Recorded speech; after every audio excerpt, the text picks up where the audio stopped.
5-6 जणांनी मिळून तरुणाला दांड्याने जबर मारहाण करून त्याचे हातपाय बांधून मुळा नदीपात्रातील एका विहिरीत टाकून त्याचा निर्घृण खून केला। ही घटना तालुक्यातील शेळेगाव येथे घडली। विजय अण्णासाहेब जाधव वय 30 असे खून झालेल्या तरुणाचे नाव आहे। दरम्यान 15 मे रोजी सकाळी हा प्रकार उघडकीस आला। परिसरात खळबळ उडाली आहे। शेळेगाव येथे मुळा नदीच्या पात्रात एका शेतकऱ्याच्या विहिरीत बुधवारी सकाळी दांडे, चप्पल व एका तरुणाचा मृतदेह पाण्यावर तरंगताना आढळला।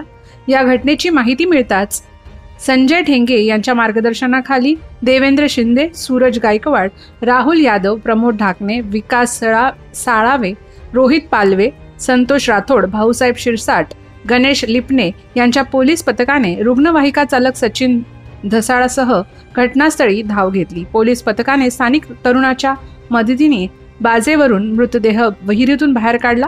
मृतदेह विजय जाधव याचा असल्याचे निष्पन्न झाले।